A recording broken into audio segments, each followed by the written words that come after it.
Fala, gente, como é que vocês estão? Tô começando uma série aqui que vai se chamar Puro Suco do Evangelho.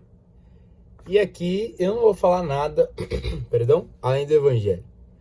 Então, se vai te causar um pouquinho de ofensa, saiba que não sou eu, mas é a Bíblia que está dizendo. Então, não tenho nada contra você, muito pelo contrário, eu quero que você continue aqui. Mas entre você e Jesus, eu acho que, né, Jesus Cristo também. Queria ler com vocês Colossenses 2:8.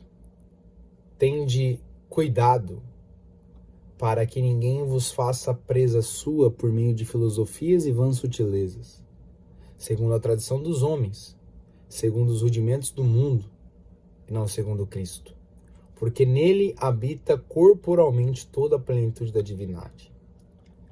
Essa tradução aqui, ela é uma tradução daquelas que, tipo, mano, quem escreveu isso estava em 1960, não é? Então, mas está em Colossenses 2:8. Eu vou ler com vocês uma tradução um pouquinho mais atual. Quer ver? A ideia dessa série aqui, como eu disse, ela não está relacionada a que você fique bravo ou coisas e tal. Mas se você ficar bravo também, eu não tenho problema algum com isso. Isso que é muito legal. Tenham cuidado para que ninguém os escravize a filosofias vãs e enganosas, que se fundamentam nas tradições humanas e nos princípios elementares deste mundo, e não em Cristo. Vamos lá. A primeira coisa, por que eu falo que é o puro suco do Evangelho? Porque tem gente que prega o Novo Testamento, mas não está pregando o Evangelho. Bom, já tem o primeiro ponto aí. Você já ouviu mensagens do Novo Testamento falando de Jesus Cristo, mas não é o Evangelho. Por que não é o Evangelho? Porque fazemos adaptações do Evangelho para pregar as nossas filosofias e as nossas ideias do que a vida é. Então você já provavelmente foi a uma igreja, você já ouviu uma mensagem que era: Deus vai te dar vitória, Deus vai fazer isso, porque Jesus tem um plano para sua vida, Jesus não quer te ver assim e tal. Ou então você já viu: e Jesus tirando aquela mulher do meio da multidão, deu uma vida nova para ela, uma restauração para a vida dela e tantas outras coisas. E aí você fala assim: Evangelho. Em parte, sim. Jesus restaura uma mulher do fluxo de sangue. Mas a minha aplicação relacionada à mulher do fluxo de sangue, ela não pode ser uma aplicação relacionada à minha vida terrena. Não é só isso. Cristo, ele é um Cristo redentivo, ao ponto de trazer redenção para as pessoas. Isso é maravilhoso. Mas Cristo também é um juiz que vai trazer um julgamento para as pessoas. E aí nós estamos pegando textos e adaptando esses textos para as nossas ideias e filosofias terrenas e dizendo que é o Evangelho de Jesus, que é uma mensagem cristocêntrica. Mas uma mensagem cristocêntrica, ela só pode estar relacionada à redenção e salvação. Eu não posso pegar um texto de Zaqueu e pregar sobre restituição. Quer dizer, eu posso fazer isso. Mas essa não é a ideia do texto. Não é porque Zaqueu diz que vai restituir, que eu vou virar para as pessoas e falar: todo mundo que te fez mal, todo mundo que foi contra você, vai restituir você 4 vezes mais. Porque Jesus está declarando uma palavra para você. Eu não posso distorcer a Bíblia, nem os textos sagrados. A grande verdade é que a gente está caminhando numa ideia de evangelho muito, muito estranha. De um lado você tem uma galera que está pregando de um Jesus que não é um juiz, de um Jesus que não é um advogado, perdão, de um Jesus que não tem olhos como chama de fogo, e de um outro lado tem uma galera pregando de um Jesus que ele vai te dar tudo: carro, casa, comida, menos uma cruz. Não, porque ele já levou a cruz. E a nossa? Não, a nossa não é tudo isso. Então a ideia dessa série, eu acho que a primeira coisa é desconstruir tudo que talvez a gente cresceu ouvindo de um senso comum de evangelho. E aqui eu não estou querendo pregar a favor da miséria, porque se Deus é teu pai, Deus, ele de fato quer te dar algumas coisas para que você se alegre. Mas você percebe que isso não pode ser a relação da sua vida? Isso não pode ser pelo que você vive? Isso não pode ser pelo que você caminha? Isso não pode ser pelo culto que você vai?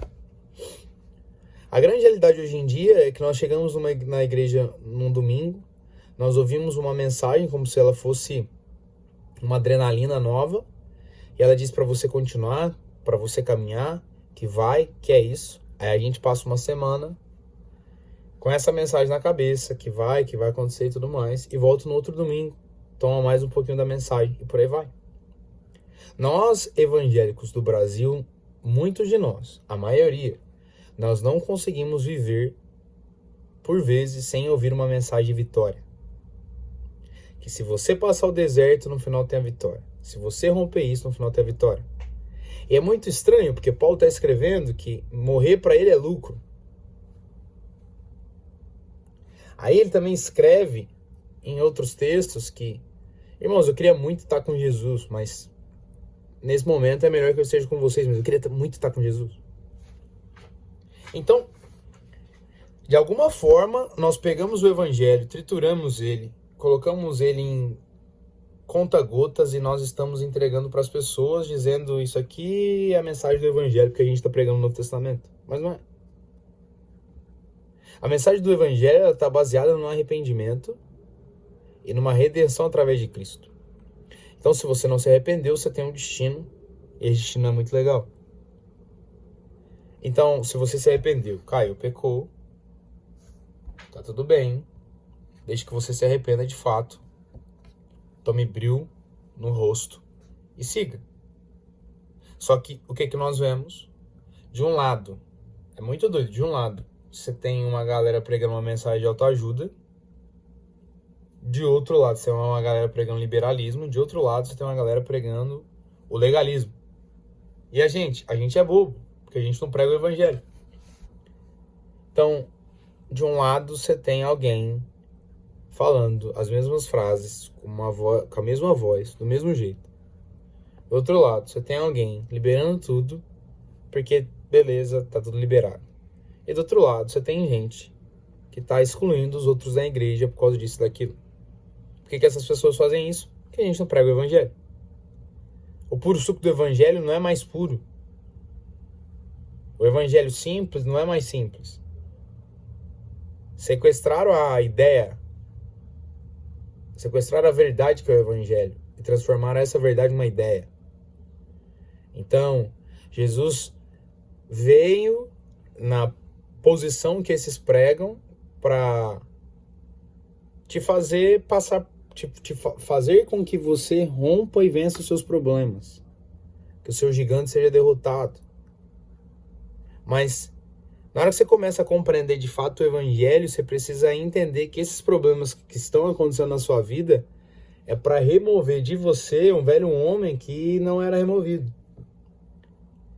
Então, não é que o inimigo está lutando contra você, é que o seu inimigo, que você ora tanto contra, é Deus tentando tirar de você um velho homem. Então, talvez a retaliação que você reclama tanto, a fúria que você reclama tanto, é Deus tentando te amassar e te espremer para tirar a sua arrogância, o seu ego. Mas você entende que é o inimigo. E aí a gente faz volta, a gente faz propósito. E eu acredito tudo nisso. Eu acredito em tudo. Eu cresci em um lar que nós vimos milagres e grandes coisas. E até hoje eu vejo essas coisas. Eu creio demais. Mas a ideia por qual nós fazemos, ela também evidencia muito o nosso coração. Então, entende? Eu nem comecei ainda a entrar, de fato, na pregação do evangelho. Eu só estou explicando para você que algumas coisas, elas se parecem como o evangelho, mas elas não são o evangelho de Jesus Cristo. Elas são tradições humanas. Elas são filosofias vãs e enganosas. Ah, mas é um homem de Deus. Talvez seja um homem que Deus está usando para enganar um povo. Porque, irmãos, com muito carinho e muito respeito, se você está vivenciando de mensagens em mensagens de internet ou na sua própria igreja, que essas mensagens não mandam você criar vergonha na cara, essas mensagens não mandam você mudar, essas mensagens não falam sobre como você trata as pessoas, essas mensagens não te confrontam, Pensa bem aonde que você vai parar como filho.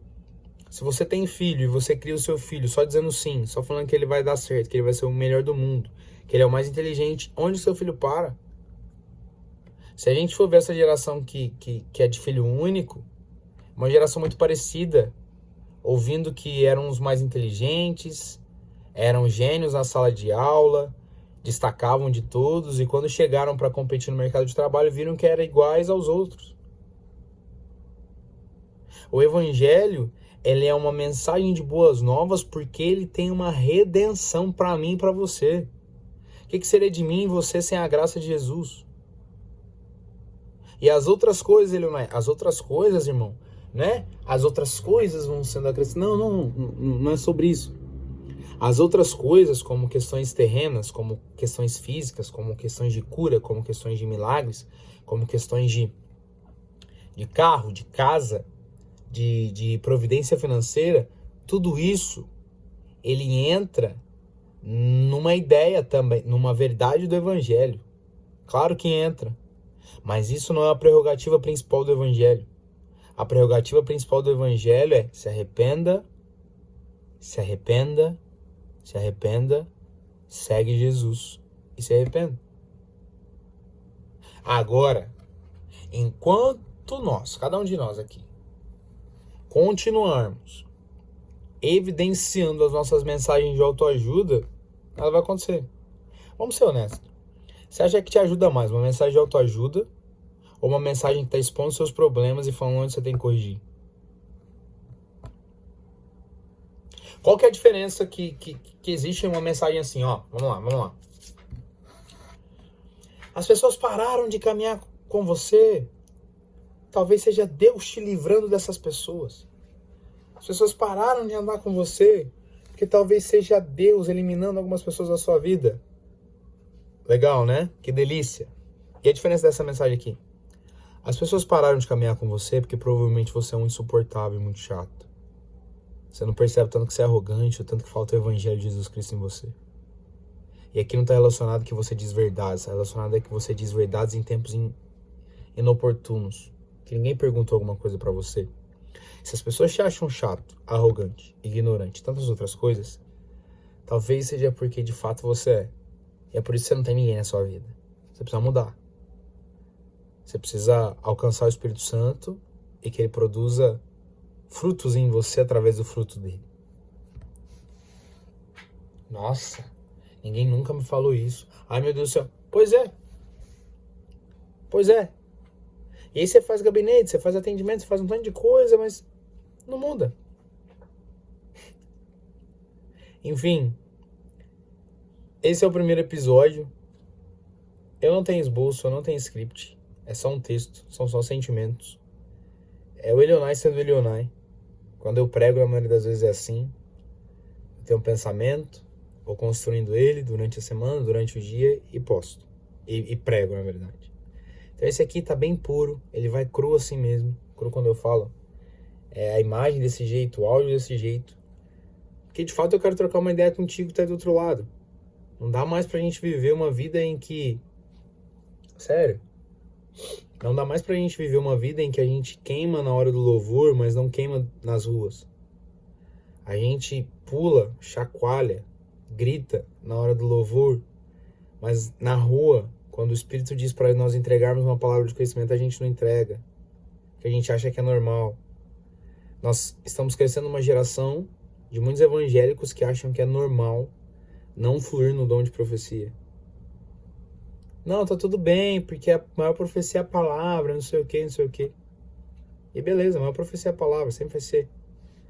Mas quando você precisa evangelizar para alguém, essa pessoa ela não quer ouvir a palavra.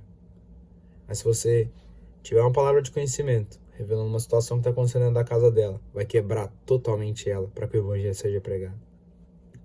Mas a gente tá lá, botando cabeça. E é isso, Maranata, hora vem. Vamos, rasga os céus e desce, vai. Maranata, hora vem. Eu amo essa canção, cara. Eu amo essa canção. Mas então, se eu acordar amanhã, de manhã, eu tô indo pra rua, eu tô conhecendo gente, e o Espírito tá dizendo, você precisa pregar o evangelho pra alguém aqui precisa ouvir. Se isso não te faz pensar, irmão, Talvez a gente tá vivendo um mundo muito diferente. Beijo pra todo mundo.